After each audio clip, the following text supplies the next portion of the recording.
আমার বাচ্চা দুনিয়া জমিনে আসবে, আমি আমিনা ঘরের মধ্যে একা রয়েছি, আমি আমিনা বড় চিন্তিত হতে লেগেছি। কেননা দুনিয়ার জমিনে বাচ্চা হতে গেলে এই নারীদের অন্য নারীদের সহযোগিতা লাগে। আমি আমিনা একা ঘরের মধ্যে রয়েছি, কি না হয় কি না হয় কি না হয় চিন্তিত হতে লেগেছি। হঠাৎ করে গভীর রাত্রি রেগে আমি আমিনা আমার ঘরটা আলোয় আলোকিত হয়ে যায়। আমি আমিনা অবাক হয়ে দেখতে লেগেছি কিসের আলো। কয়েকজন সুন্দরী রমণী এসেছে, এক রাতের মধ্যে রয়েছে দুজন রমণী এসেছে। আমিনা তাদেরকে দেখে অবাক হতে লেগেছে, কারা আপনারা, কোথা থেকে এসেছে? এত সুন্দর নারী জমিনি হয় আমি কখনো ভাবতে পারি না। ওই সময় নারীগুলো বলেছিল, আমিনা রে, আমরা কোন দুনিয়ার নারী নয়, আমিনা আমরা হলাম জান্নাতি হুর। ও আমিনা রে, সাইয়্যিদুল মুরসালিন আসবে, তিনি তো আমাদেরও নবী। এ আমিনা, তাই তোমার সেবায় আল্লাহ আমাকে পাঠিয়েছে।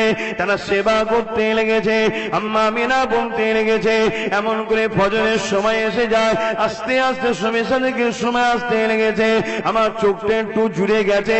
হঠাৎ করে আমার শরীরের মধ্যে একটা কম্পন উঠলো, ঝাঁকুনি হলো। আমি আমিনা চোখটা খুললাম। খোলার পরে দেখি আমার ঘর তো নূর ছিল, আরো নূর হয়েছে। শুধু আমার ঘর নয়, খাসাইসুল কুবরা কিতাব খুলে দেখলাম, এবার তারিখে কিতাব খুলে দেখলাম, মাগরিব থেকে মাশরিক এবং শাম দেশের প্রাসাদ পর্যন্ত আলোয় আলোকিত হয়ে গেছে। আমি আমিনা তা নিজের চোখে দেখতে পেলাম। আমিনা বলে, এই নূর কোথা থেকে এসেছে, এই আলো কোথা থেকে আসে? আমি আমিনা তাকিয়ে ডান দিকে দেখলাম, যিনি আসার ছিল তিনি তাসরিফ নিয়ে এসেছেন, দয়াল নবী দুনিয়ায় হাজির হয়ে গেছে।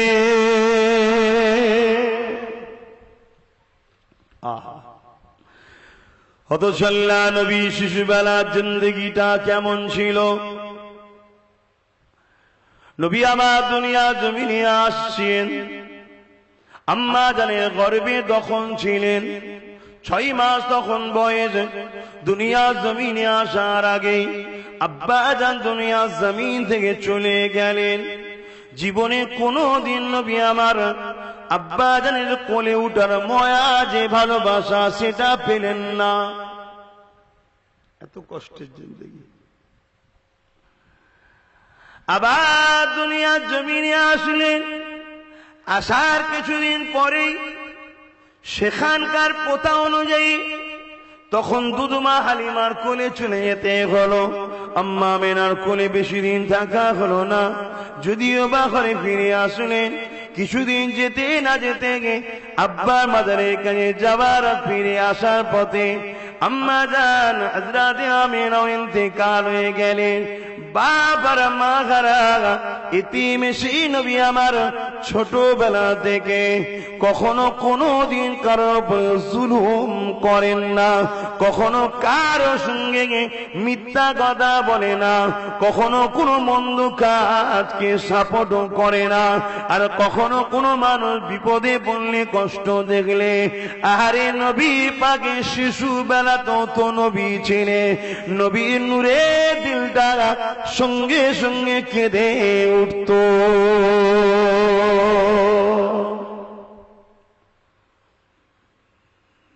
এ নবীর গোলামেরা, কি শোনাবো আপনাদের ঘরে? আম্মা হযরতে দুধমা হালিমা বলে, আমি বাচ্চা মোহাম্মদকে আমার ঘরে যখন নিয়ে গেলাম, অনেক কিছু রাস্তায় ঘটেছে, ঘরে ঘটেছে, ওগুলো সব বলতে গেলে একদিন এক বছর নয়, জীবন কেটে যাবে, কথা শেষ হবে না। তথাপিও যেটা বলতে চাইছি, কেননা আজ সমাজের মধ্যে একটা বড় ব্যাধি দাঁড়িয়ে গেছে, সেটা হলো মানুষকে লুটা, মানুষকে ধোঁকা দিয়া, পরের সম্পদকে নিজের মনে করা, এটা আজকে বড় আমাদের মধ্যে রোগ ঢুকে গেছে। অথচ আমাদের নেতা দোনো জাহানের সুলতান সন্তান হযরতে নবী মুহাম্মদ রাসূল সাল্লাল্লাহু আলাইহি ওয়াসাল্লাম শিশুবেলায় যখন আম্মা হালিমা হুজুরের ঘরে রয়েছে, হযরতে দুদমা হালিমা বলে, আমি আমার নিজের সন্তানটাকে বাঁ দিকের স্তনটা পান করাতাম আর বাচ্চা মুহাম্মদকে ডান দিকের স্তনটা পান করাতাম। একদিন আমার অসতর্কে বেখিয়ালে আমি মুহাম্মদকে বাঁ দিকের স্তনটা পান করাতে গেলাম। মুহাম্মদ বড় বিরক্ত করলো, মুখ ঘুরিয়ে দিতে লাগছে, পান করতে চাই না। আমি মনে করলাম বাচ্চাকে খিদে পাইনি নাকি, কিন্তু আবার ভাবলাম অনেকক্ষণ তো সে পান করেছে, কেনই বা খিদে পাবে না। তাই তাকে যখনই ঘুরিয়ে ডান দিকে দিলাম, আমি হালিমা অবাক হয়ে গেলাম, বাচ্চা মুহাম্মদ আমার স্তন পান করতে লেগেছে। আমি অবাক হয়ে গিয়ে মনের মধ্যে কৌতূহল হলো, আবার বাদিকেরটা দিতে গেলাম, আবার বাচ্চা মুহাম্মদ বিরক্ত বোধ করলো, মুখ ঘুরিয়ে নিচ্ছে, পান করছে না। আবার ডান দিকটা দিলাম, পান করছে, আবার বাদিকটা দিলাম, পান করছে না, আবার ডান দিকটা দিলাম, পান করছে।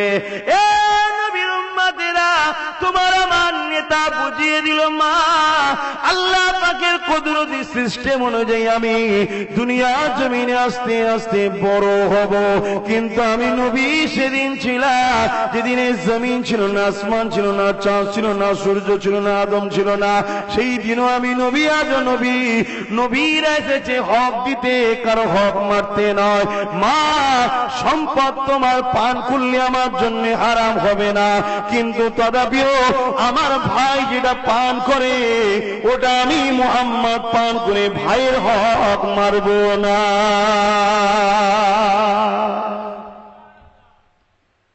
আজকে আমরা কি করছি? সেই নবীর উম্মত গরিবের হক, পাড়া প্রতিবেশীর হক, নিজের ভাইয়ের হক, স্ত্রীর হক, স্বামীর হক, কোন হকের দিকে খেয়াল রাখি?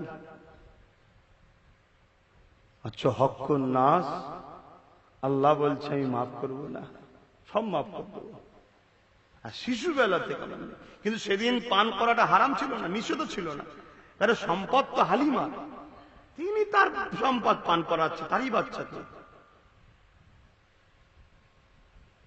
কিন্তু না, দেখাচ্ছে দুনিয়াকে আমার রাসূল, তোমরা আমাকে ফলো করবে, তোমাদের জন্য আমি মডেল। এই যে শুনলেন, শোনার পরে ব্রেনে গেঁথেলেন যে আমার শাহিনশা, আমার নেতা, যাকে আমি রাসূল বলে মানি, তিনি কখনো হক মারেনি, আমি কেন মারব? দরুদ শরীফ আল্লাহুম্মা সাল্লি আলা, সরে সরে আসেন, ওয়ালা আলিহি।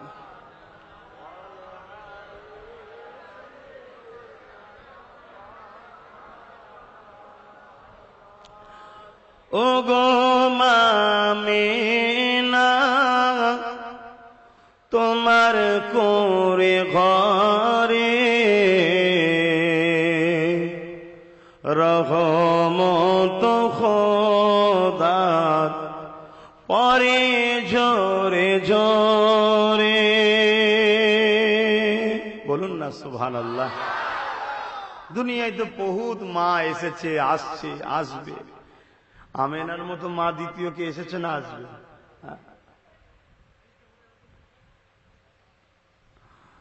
আম্মা জান আমেনা বলেন, আমার গর্ভে যখন আমার বাচ্চা ছিল, আর আমাদের আম্মা জানদের গর্ভে যখন আমরা ছিলাম, বা এখন আমাদের পরিবাররা যারা আল্লাহ কারে আল্লাহ নিয়ামত পেয়েছেন, সব ভয়ানক ভয়ানক খব দেখে। কেন? গর্ভে সন্তান থাকলে শয়তান তার পিছনে খুব লাগে, ইবলিস লাগে, আদম সন্তান হতে দেবে না, নষ্ট করে দিবার জন্য। তাই তাকে ভয়ানক ভয় দেখায়, খব দেখায়, চমকে গেলে, ভয় খেয়ে গেলে, ভুল খব দেখলে ওই যে ঝটকাটা লেগে যায়, ওতে বাচ্চা ক্ষতি হয়ে যায়। এটা ইবলিস করে।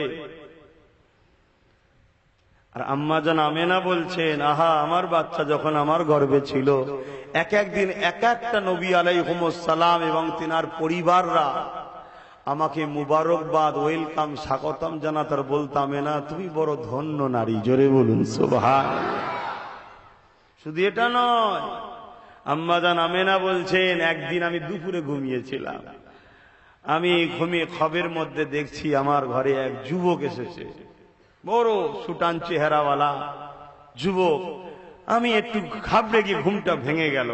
চোখ খুলে দেখি, যাকে খবে দেখেছি সে দাঁড়িয়ে আছে। আমার ঘাবড়ানো ভাবটা দেখে সে তাড়াতাড়ি আমায় ডাক দিয়েছে, মা আমি দুনিয়ার কোনো মানুষ নয়, ভয় খাবেন না।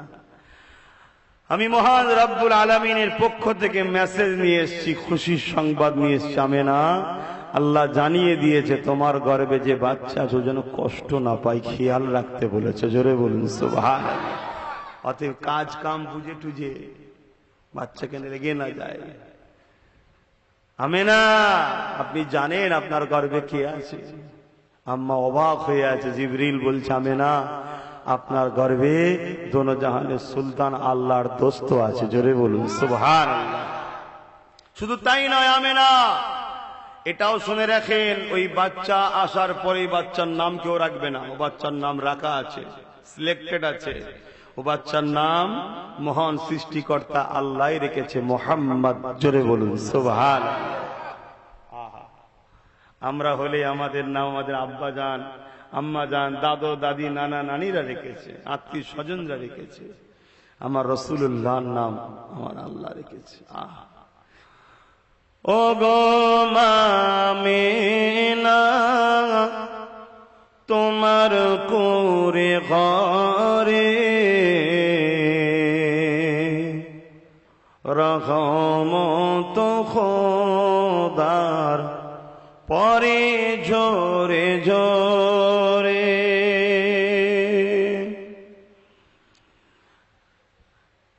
ও গো মামিনা, তোমার কোরে ঘরে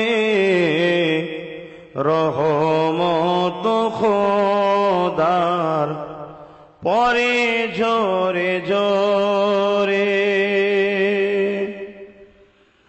সাহাবী চরণ চুমে ধন্য এ গোলাপ,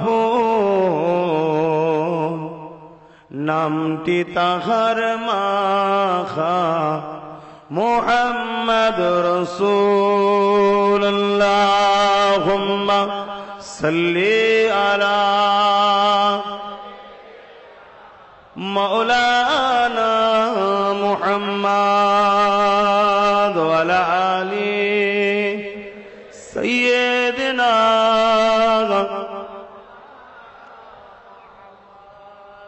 আমার আব্বা জানেরা, ভাইরা, যে কথা বলছিলাম, আমার রাসূল পাক সাল্লাল্লাহু আলাইহি সাল্লামের ছোটবেলার জীবনী, ছোটবেলায় তিনি কেমন ছিলেন, তার আদর্শ কেমন ছিল। যখন কোনো কিছু জায়গায় অশান্তি হতো, আল্লাহ নবী সেই অশান্তিগুলোকে দেখে বড় কষ্ট পেতেন। আল্লাহ নবী সবসময় সোলে করতেন, সোলে, শান্তির জন্য নিজেদের মধ্যে মীমাংসা করার কথা বলতেন। সোলে করো, মীমাংসা করো, যাতে শান্তি থাকে। কখনো কখনো এই সোলে নবী একতরফা হয়েছে, নবী পাক সাল্লাল্লাহু আলাইহি সাল্লাম তথাপিও মেনে নিয়েছে শান্তির জন্য। জোরে বলুন সুবহানাল্লাহ। তোমরা শান্তিতে থাকো, রাসূল এটাই চেয়েছে।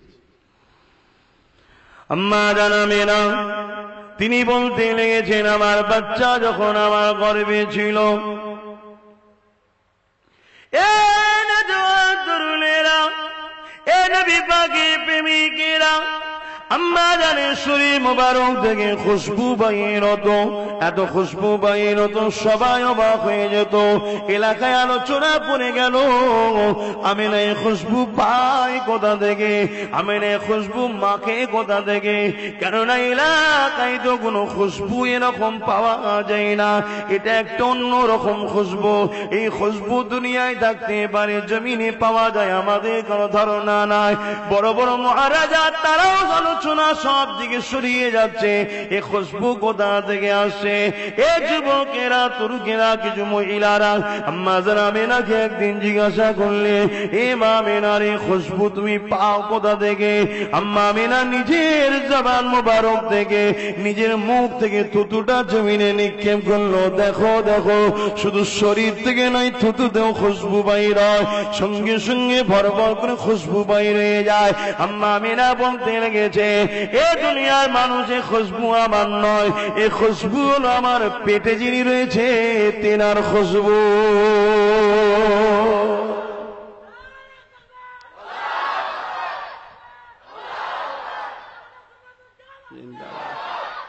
আল্লাহ কি গো, আমার রাসূলের আলোচনা হচ্ছে, আপনারাও খুশি তো নাকি?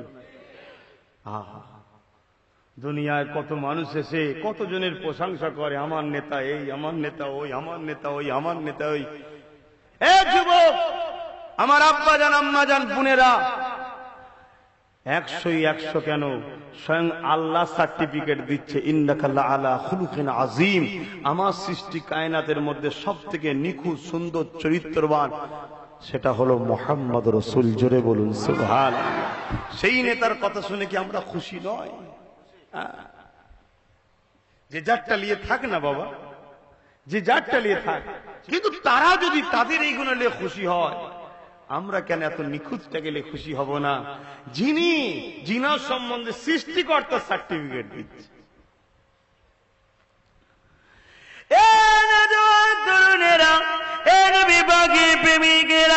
আম্মা জানা বলতে লেগেছে, আমার বাচ্চা দুনিয়া জমিনে আসবে, আমি আমেনা ঘরের মধ্যে একা রয়েছি। আমি আমেনা বড় চিন্তিত হতে লেগেছি, কেননা দুনিয়ার জমিনে বাচ্চা হতে গেলে এই নারীদের, অন্য নারীদের সহযোগিতা লাগে। আমি আমেনা একা ঘরের মধ্যে রয়েছি, কি না হয়, কি না হয়, কি না হয়, চিন্তিত হতে লেগেছি। হঠাৎ করে গভীর রাত্রি রেগে আমি আমেনা, আমার ঘরটা আলোয় আলোকিত হয়ে যায়। আমি আমেনা অবাক হয়ে দেখতে লেগেছি, কিসের আলো? কয়েকজন সুন্দরী রমণী এসেছে, এক রায়াতের মধ্যে রয়েছে দুজন রমণী এসেছে। আমেনা তাদেরকে দেখে অবাক হতে লেগেছে, কারা আপনারা, কোথা থেকে এসেছে? এত সুন্দর নারী জমিনে হয় আমি কখনো ভাবতে পারি না। ওই সময় নারীগুলো বলেছিল, আমেনা রে, আমরা কোন দুনিয়ার নারী নয়, আমেনা আমরা হলাম জান্নাতি হুর। ও আমেনা রে, সাইয়্যিদুল মুরসালিন আসবে, তিনি তো আমাদেরও নবী। এ আমেনা, তাই তোমার সেবা আল্লাহ আমাকে পাঠিয়েছে। তারা সেবা করতে লেগেছে। আম্মা আমেনা বলতে লেগেছে, এমন করে ফজরের সময় এসে যায়, আস্তে আস্তে সময় আসতে লেগেছে। আমার চোখটা একটু জুড়ে গেছে। হঠাৎ করে আমার শরীরের মধ্যে একটা কম্পন উঠলো, ঝাঁকুনি হলো। আমি আমেনা চোখটা খুললাম, খোলার পরে দেখি আমার ঘর তো নূর ছিল, আরো নূর হয়েছে। শুধু আমার ঘর নয়, খাসাইসুল কুবরা কিতাব খুলে দেখলাম, 12 তারিখে কিতাব খুলে দেখলাম, মাগরিব থেকে মাশরিক এবং শাম দেশের প্রাসাদ পর্যন্ত আলোয় আলোকিত হয়ে গেছে। আমি আমেনা তা নিজের চোখে দেখতে পেলাম। আম্মা আমেনা বলে, এই নূর কোথা থেকে এসেছে, এই আলো কোথা থেকে আসে? আমি আমেনা তাকিয়ে ডান দিকে দেখলাম, যিনি আশা ছিল তিনি তাসরিফ নিয়ে এসেছেন, দয়াল নবী দুনিয়ায় হাজির হয়ে গেছে। আজও তেনার কথা আমরা আলোচনা করছি। এই আলোচনা করাতে দুনিয়ার কে খুশি হচ্ছে না হচ্ছে আমার কিচ্ছু জানি না, দেখারও দরকার নেই। 100% যিনি তিনাকে সৃষ্টি করেছেন সে আল্লাহ খুশি হচ্ছেন। জোরে বলুন সুবহানাল্লাহ। আল্লাহ নবী প্রতি সোমবার দিন রোজা রাখতেন। সাহাবারা জিজ্ঞেস করছে, হুজুর রোজা রাখেন কেন? রাসূল বললেন, সোমবারে আমি এসেছিলাম তাই। জোরে বলুন সুবহানাল্লাহ। রোজা রাখা মুমিনদের কাছে খুশি না দুঃখ? তাহলে নবী নিজের মিলাদে যদি খুশি বানায় প্রতি সোমবারে, আমরা তো বছরে, তিনি তো প্রতি সোমবারে, আমরাও সেই রাসূলের আলোচনা করে আমরা খুশি, সেই রাসূলের আলোচনা শুনে আমরা খুশি। জোরে বলুন সুবহানাল্লাহ। কার করবে, কে করবে না, কার ভালো লাগছে, কার ভালো লাগছে না, আমার দেখা দরকার নেই। প্রচুর লোক আছে আমার নবীকে মানে না, তা আমি কি করব? প্রচুর লোক আছে আল্লাহও মানে না, তা আমি কি করব? আমি মানি, আপনারা মানেন তো? তাহলে আমি আপনি একদিকে। অনেক লোক আছে রসুল মানে, তা আমি কি করব? আমি মানি, আপনারা মানেন তো? আমি আপনি একদিকে। কথা বুঝছেন না? বোঝেন না? আপনারা আম মানুষ, এদিক ওদিক করবেন না, ঠকে যাবেন। কেন আমাদের দুই ধরনের দুশ্মন আছে। কয় ধরনের? এক দুশ্মন হলো জানমালের, আর এক দুশ্মন হলো ইমানের। জানমাল আজ নাই কাল, কাল নাই পরশু, 50 বছর 60 বছর পর যাবে, মরে যাওয়ার পর জান চলে যাবে, আর মালটা তোমার থাকবে না, ছেলের হয়ে যাবে। কথা ঠিক না বেঠিক? জানমাল এমনিই যাবে, তুমি রুকে সারা জীবন তো বাঁচবে না, তো রাখবে কি করে? এটা গেলে কম লস, আর ইমান গেলে শুধু লস। এই লসের কোনোদিন শোধ নেই। আর জানমাল চুরি যারা করে তাদেরকে আমরা চিনি, কিন্তু ইমান যারা চুরি করে তাদেরকে আমরা চিনতে পারি না। তাহলে কত ভয়ানক ব্যাপার, বুঝতে পারছেন তো? তাই আপনাদেরকে বলবো, বেশি লাপাল্লাপি নয়। আল্লাহ নবী পাঠাবে না, এবারে মুজাদ্দেদ ঊনবিংশ শতাব্দীর উলিল আমর মুজাদ্দেদ ছিলেন দাদা হুজুর। তিনি প্রতি বছরে রসুলের মৌলুদ শরীফ উদযাপন করতেন। জোরে বলুন সুবহানাল্লাহ। এবং দেওবন্দীদের যিনি পীর সাহেব, আর আমরা নামা জানা সিলসিলা তো তিনটে জানি, এক দেওবন্দি, এক ফুরফুরাবি, আর একটা বেরেলি। বেরেলিদের পীর সাহেব আলা হযরত তিনি করতেন। দেওবন্দীদের পীর সাহেব হাজী ইমদাদুল্লাহ মুহাজির মাক্কি রহমাতুল্লাহ আলাইহি, তিনি প্রতি বছরে মিলাদ নবী করতেন। মিলাদুন নবীতে দাঁড়িয়ে দাঁড়িয়ে একবার নয়, দুবার তিনবার করে সালাম দিতেন। জোরে বলুন সুবহানাল্লাহ।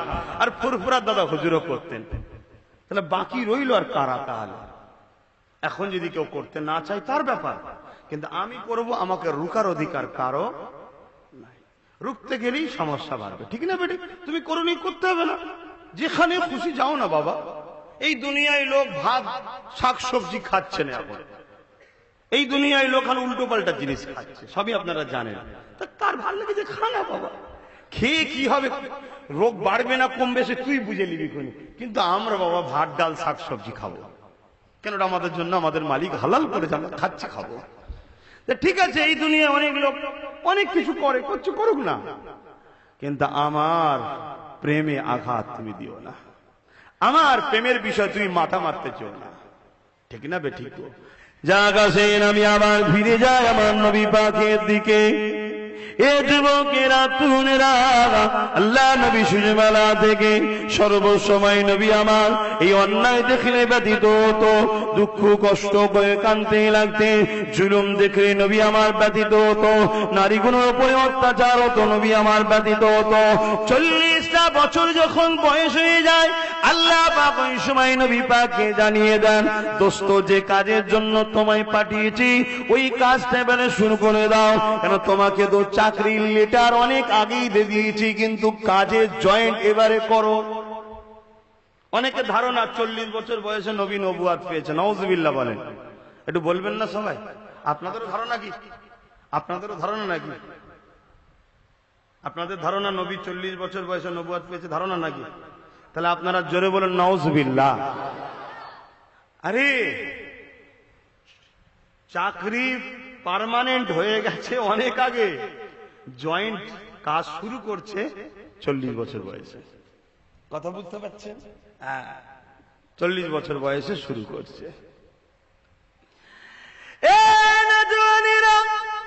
আল্লাহ নবী নবী কাবা শরীফের পাশে দাঁড়িয়ে গেলেন। নবী আমার দাঁড়িয়ে গিয়ে এলাকার মানুষকে প্রথম ডাক দিয়েছিলেন, ডাক দিয়ে বলতে লাগলেন, তোমরা আমাকে কি রকম বলে মানো? এলাকার মানুষ যারা এক আল্লাহকে মানত না, যারা এমন করে ভিন্ন ভিন্ন নকল খোদার উপাসনা করত, যারা অন্যায় ফিতনা জুলুমের মধ্যে জড়িয়েছিল, তারা সবাই এক কথাই বলেছিলেন, আপনি আলামিন, চির সত্যবাদী, আপনি সাদিক, আপনি সত্যবাদী, আপনার দ্বারা কখনো মিথ্যা হতে পারে না।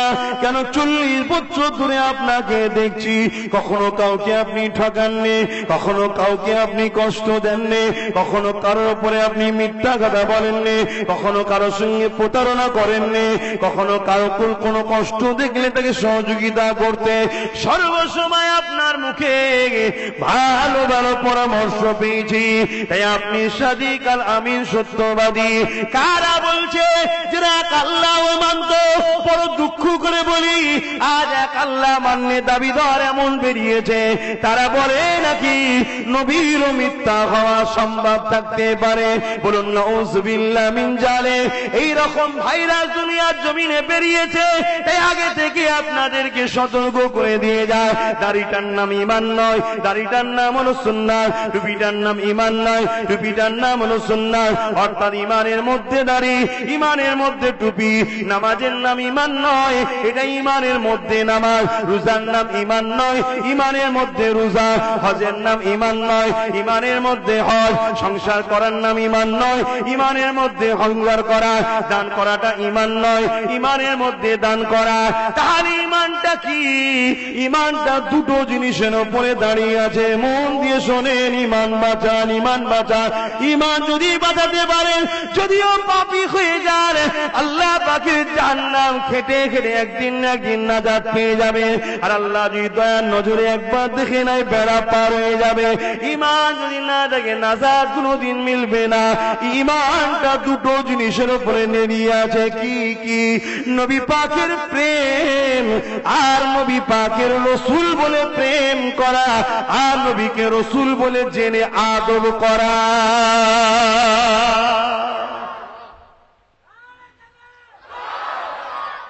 আল্লাহ কি বলল বুঝতে পারছেন? কি আমার কথা বুঝছেন তো নাকি আমার আব্বাজানরা? তাহলে প্রেম আর আদব, রসুল জেনে, রসুল জেনে অর্থাৎ রসুল বলে বিশ্বাস করে মেনে নিয়ে প্রেম করা আর আদব করা, এটা হলো ঈমান। লা ইলাহা ইল্লাল্লাহ মুহাম্মাদুর রাসূলুল্লাহ কেউ পড়ল, বিশ্বাস করে নিল, ঈমানের বীজটা পেয়ে গেছে। বীজ বোঝেন তো? যে আপনারা কি বলেন? চারা, ওই বীজ চারা যেটাই বলেন, পেয়ে গেছেন। লা ইলাহা, একটু মন দিয়ে শোনে, এটা একটু ভালো করে বুঝে নেন। লা ইলাহা ইল্লাল্লাহু মুহাম্মাদুর রাসূলুল্লাহ সাল্লাল্লাহু আলাইহি সাল্লাম বললেন, বিশ্বাস করলেন, ঈমানের চারা, ঈমানের বীজ আপনি পেয়ে গেছেন। কিন্তু এই চারা আর এই বীজটা বাঁচাতে হবে তো, কি গো? এই চারা আর এই বীজটা বাঁচাতে গেলে দুটো জিনিস দিতে হবে। একটা হলো কি? মাটি, একটা হলো আবহাওয়া। যে কোনো বীজ, যে কোনো চারা বাঁচে কি দিয়ে? দুটো জিনিসে তো। একটা বীজ, এই মাটি, আর একটা হচ্ছে আবহাওয়া। সব আবহাওয়ায় সব চারা বাঁচে না, সব মাটিতে সব চারা বাঁচে না, ঠিক না বেটি? একটু হ্যাঁ কি না বলেন? তা ঈমানের চারাটা বাঁচাবেন কি করে? এর একটা মাটি দরকার, একটা আবহাওয়া দরকার। এর মাটিটার নাম হলো নবী মুহাম্মদ রাসূলের প্রেমের মাটি। এর আবহাওয়াটার নাম হলো নবী মুহাম্মদ সাল্লাল্লাহু আলাইহি ওয়াসাল্লামের আদবের আবহাওয়া। তবে আপনার ওই বীজটা বাঁচবে। কারণ আমি হাদিস শরীফ পড়েছি, আল্লাহ নবী জানিয়ে দিয়েছে, লা ইয়ারহামুল্লাহু মান লা ইয়ারহামুন নাস।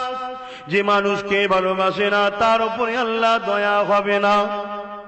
এখানে মানুষ বলা আছে, নাস মানে হলো মানুষ।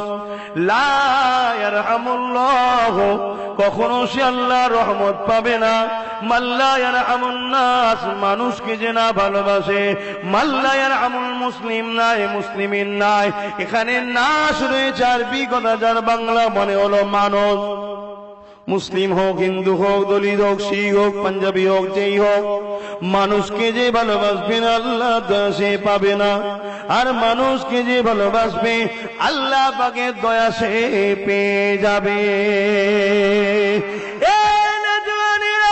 কিয়ামতের দিনে একটা যুবককে আল্লাহ উঠাবে, একটুখানি আমি অন্যদিকে যাচ্ছি, কথাটা এসে গেছে বলে ওই যুবকটা আল্লাহ পাকের কাছে তত্ত্ব করে ভয়ে কাঁপবে আর বলতে লাগবে, আল্লাহ দুনিয়ায় লোভ লালসায় পড়ে অন্যায় করেছি, ভুল করেছি, খাতা করেছি, আপনি আমাকে গোপনে গোপনে জাহান্নামে দিয়ে দিন আল্লাহ, আপনি আমার আমলনামা খুলে খুলে সবার কাছে অপমান করবেন না আল্লাহ, আমি গাওয়া দিচ্ছি আমার জিন্দেগিতে কোনো ভালো আমল নাই, আমি অন্যায় করেছি আল্লাহ, আপনি আমাকে গোপনে গোপনে জাহান্নামে দিয়ে দিয়ে আমার আল্লাহ সেদিন বলবে, বান্দা লা তাখনাতু মির রাহমাতিল্লাহ, আমার রহমত থেকে নিরাশ হয়ে যাস না রে বান্দা।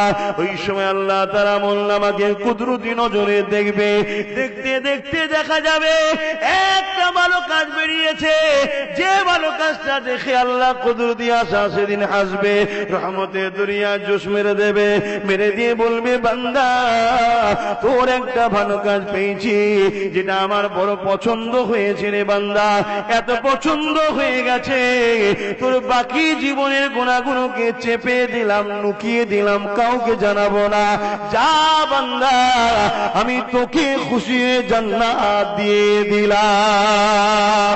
আরো জোরে বলুন সুবহান।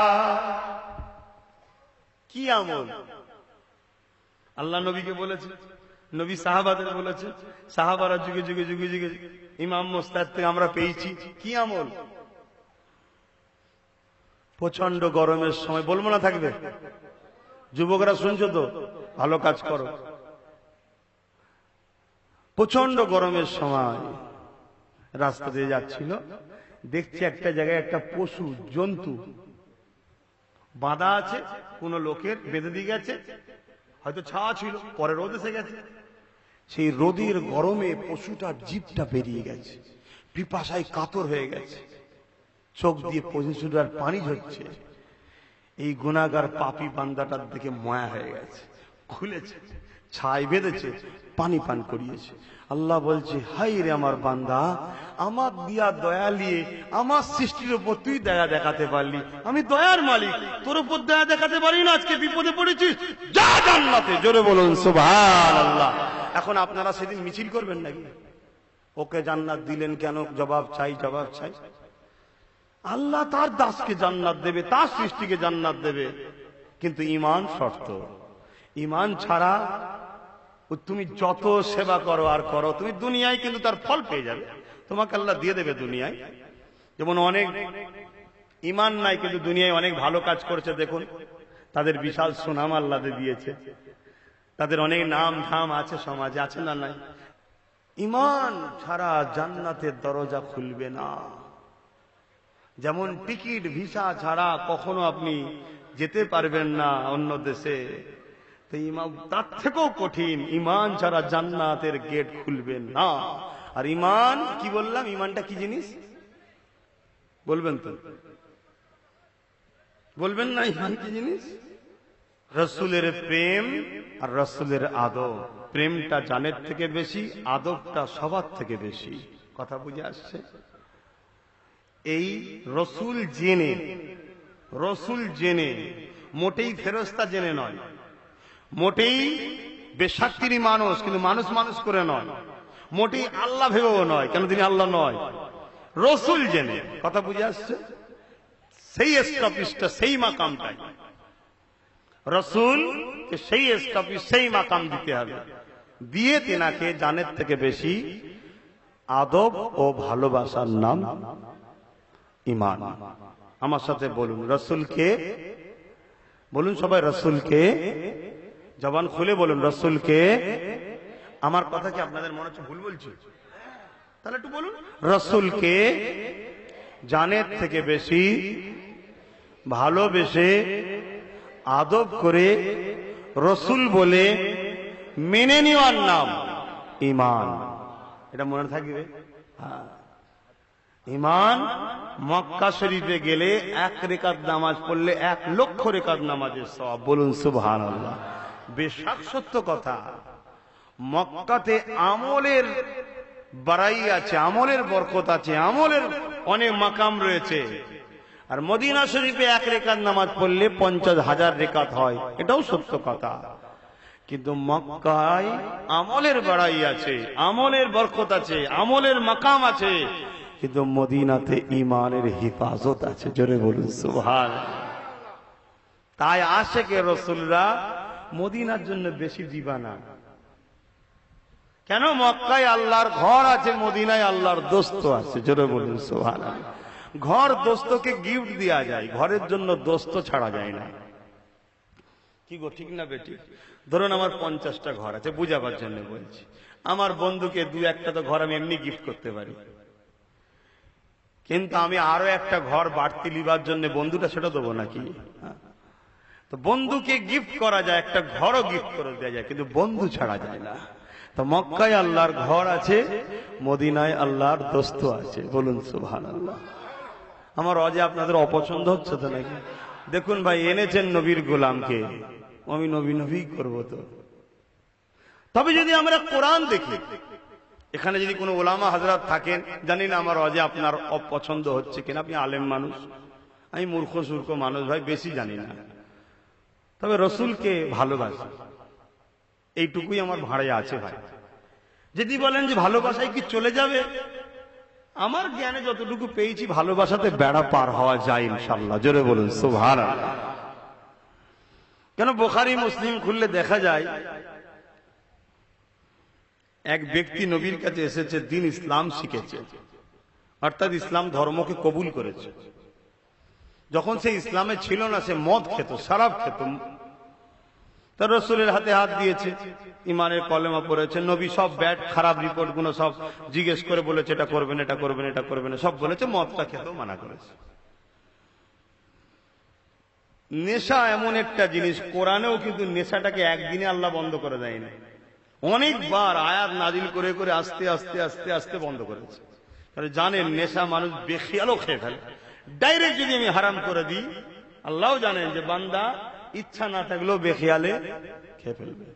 ওই জন্য আস্তে আস্তে আস্তে আস্তে নেশাটাকে আল্লাহ ছাড়িয়েছে। তো এই সাহাবীটা, ইনি নবীকে প্রেম করেছে, আল্লাহকে প্রেম করেছে, কলেমাও পড়ে নিয়েছে, সব ঠিক করেছে, সব ছেড়ে দিয়েছে, মদও ছেড়ে দিয়েছে। একদিন বেখিয়ালে খেয়ে ফেলেছে। ভয় কাঁপছে, আল্লাহ এই কি ভুল করলো। তো সমাধান কোথায়? সমাধান করতে কোথায় যাবে? ডাক্তারের কাছে, পুলিশের কাছে, জজের কাছে? এই কোথায় যাবে? এখন আপনারা যান কোথায়? আলেম উলামা ইমাম সাহেবদের কাছে যান। আগে এদেরকে প্রাধান্য দিন। অন্য জায়গায় যাবেন, ও পার্টির থেকেও খাবে, এই পার্টির থেকেও খাবেন, আপনাকে বিছখানে ঝুলিয়ে রেখে দেবে। আর যাদের কাছে আল্লাহর, আল্লাহ রসুলের প্রেম আছে, ভয় আছে আল্লাহ, তাদের কাছে যাবেন, সঠিক সমাধান দিয়ে দেবে। তাদেরকে নেতা ভাবতে হবে না, একটা মৌলী সাহেবই ভাবো না। তাদেরকে নেতা ভাবতে হবে না, নিজের ঘরের সন্তানই মনে করে যেও না, সমাধান দেবে। আর না হয় এমন খেল লেগিয়ে দেবে, তোমায় চলে যাবে, তোমার ছেলের খেল, তে চলে যাবে তার ছেলের খেল, এই পিড়ি পিড়ি লড়াই হতেই থাকবে। কেন? তারা চায় না মোস্তফার গোলামগুলো শান্তিতে থাক। তো ভাইরা আমার, যে কথা বলছিলাম, সমাধান দয়ান নবীর কাছে। আজকে দয়ান নবীর ওয়ারিসরা আছে, আল উলামা ও ওয়ারাসাতুল আম্বিয়া। আলেমে হাক্কানি, আলেমে হাক্কানি চিনবেন কি করে? যে রসুলের সুন্নাতের উপর জীবন গড়ে, যার কাছে গেলে রসুল রসুল রসুল রসুল রসুল রসুল রসুল রসুল রসুল রসুল রসুল রসুল করে। কথা বুঝছেন না? বোঝেন না? সে নিজেকে ধরায় না, নবীকে ধরায়। আর নবী যদি কেউ পেয়ে যায়, নবী কি ধরিয়েছে? আল্লাহ আল্লাহ আল্লাহ আল্লাহ আল্লাহ আল্লাহ আল্লাহ আল্লাহ পেয়ে যাবে। জোরে বলুন সুবহানাল্লাহ। আমাদের কাজ নবী পর্যন্ত পৌঁছে দেওয়া, নবী পাকের ডিউটি যেটা আল্লাহর সঙ্গে জুড়ে দেওয়া। তুমি ডাইরেক্ট আল্লাহ ধরতে গেছো, এ হবে? কি হাইসিয়াত আছে আমাদের যে মালিকের কাছে আবদার করব, মালিকের কাছে যাব? কি হাইসিয়াত আছে? মদিনাওয়ালাকে সামনে রেখে দিয়ে বলো আল্লাহ এইটাকে ভালোবাসি, ওইটার দিকে তাকিয়ে আল্লাহ জালালি মিজাজ, কুদরতি যে জালালি মিজাজ কাহা কমে যায়। জোরে বলুন সুবহানাল্লাহ। ওটাকে দেখলেই আল্লাহ কুদরতি হাসা হেসে ফেলে। এত সুন্দর বানিয়েছে, নিজেই বানিয়েছে, নিজেই প্রশংসা করেছে, নিজেই দেখছে। জোরে বলুন সুবহানাল্লাহ। তাই তো ডেকে নিয়ে গেছিল মেরাজে, কেউ থাকবে না, তুমি আর আমি থাকবো। আমি তোমায় দেখবো, তুমি আমায় দেখবে। জোরে বলুন সুবহানাল্লাহ। না জিবরাইলটাকেও তো চান্স দিত, এই জিবরাইল না, আমার হাবিবও তোমার দিকে একবার তাকাবে, আমিও জিবরাইলের দিকে একবার তাকাবো না, কোনো দিকে না, তুমি আমায় আমি তোমায়, তুমি আমায় আমি তোমায় দেখতেই থাকবো। জোরে বলুন সুবহানাল্লাহ। এ প্রেম ভাই, যে প্রেম করে সে বোঝে, আর যে প্রেম করেনি সারা জীবনে একাই রয়ে গেছে, ওকে আমি বুঝাই কি করে? কথা বুঝছেন না, বোঝেন না? প্রেম আলাদা জিনিস। তবে একটা কথা শুধু কিন্তু মাথায় রেখে দিতে হবে, সেটা কি? নবী আল্লাহ নয়, আল্লাহ নবী নয়। আল্লাহ হলেন কোন জাহানের সৃষ্টিকর্তা মালিক, আর নবী হলেন আল্লাহর সব থেকে পেয়ারা সৃষ্টি বান্দা এবং আল্লাহর বন্ধু। আল্লাহ তিনাকে সব কিছুর উপরে পাওয়ার দিয়ে দিয়েছে। জোরে বলুন সুবহানাল্লাহ। শুধু রুকু আর সেজদাটা আল্লাহ নিজের জন্য রেখে দিয়েছে, ওটা অন্য কাউকে দিয়ে, নবীকেও দিয়া যাবে না। বুঝাতে পেরেছি ভাই? বাকি যেমন করে খুশি নবীকে ভালোবাসুন, সবটাই আল্লাহ কবুল করবে। আর না হয় বলে 4 ইমামই হক, 4টি ইমাম হক তো নাকি মানেন তো আপনারা? 4 ইমামই হক কেন? কেউ বললো ঘড়ি পরা জায়েজ, আর কেউ বললো না জায়েজ, বুঝাবার জন্য বলছি। কেউ বললো মাইকে ওয়াজ করা জায়েজ, কেউ বললো না জায়েজ, বুঝাবার জন্য বলছি। দুটো ইমামের ধরুন না ঝগড়া হচ্ছে, একজন বলছে এটা জায়েজ, একজন বলছে না জায়েজ। আচ্ছা, যে কোনো একটা তো আল্লাহর কাছে হবে। যদি না জায়েজ হয়ে থাকে তাহলে যে জায়েজ বলেছে তারটা ভুল হবে আল্লাহর কাছে, আর যদি আল্লাহর কাছে এটা জায়েজ হয়ে থাকে তাহলে যে না জায়েজ বলেছে তারটা ভুল হবে। তা আল্লাহর কাছে দুটো কোনো ঠিক হতে পারে না, একটাই তো। কিন্তু আল্লাহ বলছে দুজনকেই আমি সওয়াব দেবো। কেন? ওদের দুজনের লড়াইটা ছিল শুধুমাত্র আল্লাহর জন্য। জোরে বলুন সুবহানাল্লাহ। কথা কিছু বুঝাতে পেরেছি? তাহলে আমরা সবকিছুই রসুলের জন্য। রসুলকে যদি আমরা প্রেম করি, যে আল্লাহ তোমার নিয়ামতটাকে আমরা ভালোবাসছি, তোমার দয়াটাকে আমরা ভালোবাসছি, আমা আরসালনাকা ইল্লা রাহমাতাল লিল আলামিন, আমার দয়া ছাড়া কিছু পাওয়া যাবে না, আল্লাহর দয়া ছাড়া, এটা আমরা জানি। কিন্তু একবারও ভাবলাম না আল্লাহ তোমার দয়াটা কি? আল্লাহ নিজে বলছে আমার দয়াটা হলো মোহাম্মদ রসুল। জোরে বলুন সুবহানাল্লাহ। রহমত তো ওইটা, রাহমাতাল লিল আলামিন, তামাম আলমের দয়া তিনি, তামাম আলমের রহমত। তো ভাইয়েরা আমার, ভুল হলে বলবে না উলামা হযরতরা। তা আমি কোন কথা বলতে গিয়ে চলে গেলাম এইদিকে? জি ভুলে গেছি। দেখছেন তো, আপনারাও ভুলে গেছেন, আমিও ভুলে গেছি। ইমাম সাহেব শুনছেন, যাক আলহামদুলিল্লাহ। আল্লাহ নবী, নূর নবী, দয়াল নবীর কাছে গেছেন যে হুজুর ইয়া রাসূলুল্লাহ, আমি শরাব পান করেছি। শরীয়তের যে বিধান আছে কোররা মারা, তাকে তওবা করিয়ে রাসূল সাহাবাকে হুকুম করে কোররা মারিয়ে শরীয়তের বিধান ফয়সালা হয়ে গেল, যাও বাবা শরাব পান করবে না। আবার কিছুদিন পরে আবার শরাব পান করে ফেলছে, আবার নবীর কাছে এসেছে, নবী আবার তওবা করিয়েছে, আবার তাকে শরীয়তের বিধান শরাব পান করার যে শাস্তি, সেই শাস্তি দিয়ে আবার পাঠিয়ে দিয়েছে, যাও। রোজই আসে, আবার কিছুদিন পর আবার একদিন আসছে, শরাব পান করে ফেলেছে। এই দিন নবী আমার হুজরা মোবারকের ভেতরে ছিলেন, আর সাহাবা হুজুররা বসে আছেন, নবী আসবেন, দিনের কথা শুনবেন, আর এ ঢুকছে। একে দেখে সাহাবা হুজুররা মানে বলছে যে আল্লাহ লানত তোমার উপরে বর্ষণ হোক, গজব বর্ষণ হোক আল্লাহ, তুমি বারবার নবীর হাতে হাত দিচ্ছ, তওবা করছো আর ওয়াদা খিলাফ করছো। এই কথা যখনই সাহাবা হুজুররা বলেছেন, আল্লাহ নবী অন্য দিনের থেকে আজকে একটু দ্রুত বেরিয়েছে, বেরিয়ে সাহাবাদের দিকে বলছে, খবরদার আমার এই সাহাবীকে তম্বি করো না, লানতের কথা বলো না, আমি মোহাম্মদ গাওয়া দিচ্ছি এ আল্লাহ আল্লাহ রসুলকে ভালোবাসে। জোরে বলুন সুবহানাল্লাহ। আমরা তো সবাই ভালোবাসি, সার্টিফিকেটের স্ট্যাম্প কিন্তু নবী মারেনি। আমি জানি না নবী আমার সম্বন্ধে স্ট্যাম্প মেরেছে কিনা। কিয়ামতের দিন নবী যদি দাঁড়িয়ে বলে দেয় যে আল্লাহ এই লোকটা আপনাকে আমাকে ভালোবাসে, আমি মোহাম্মদ সাক্ষী দিচ্ছি, আল্লাহ তাকে ছেড়ে ধরবে না ছেড়ে দেবে? বলুন বলুন, আপনাদের ঈমান কি? সেই নবী সার্টিফিকেট দিচ্ছে, আর আল্লাহ তিনি জানেন যে আমার মোহাম্মদ সাল্লাল্লাহু আলাইহি সাল্লাম এমন লোককে সার্টিফিকেট দেবে না যে উপযুক্ত নয়। কেন আমার মোহাম্মদকে আমি সেরকমই বানিয়েছি, উপযুক্তকেই সার্টিফিকেট দেবে। না আমার বানানোর উপরে লোকের ফতোয়া উঠবে, ঠিক না বেঠিক? যা আল্লাহর বানানোটা এরকম হয়ে গেল। তো ভাইরা আমার, সাহাবারা চুপ হয়ে গেলেন, তাকে তওবা করালেন। আর সেদিন ওই সাহাবীটা এত কাঁদা কেঁদেছিলেন, এত চোখের পানি ফেলেছিলেন যে হারে আমার জন্য নবী তার প্রিয় সাহাবাদের ঘরেও তম্বি করলেন, আমাকে রাসূল কত ভালোবাসেন, আমি একটা সারাবের কাছে হেরে যাচ্ছি। সেই দিন যে এমন তওবা করেছিল, আর কোনদিন শরাব তো খাওয়া দূরের কথা, শরাবের বিরুদ্ধে ওমর ফারুক হুজুরের সাথে 7 দিন লড়াই করে শরাবের সব গোষ্ঠী তুলে দিয়েছে। জোরে বলুন সুবহানাল্লাহ। কি প্রেম ছিল!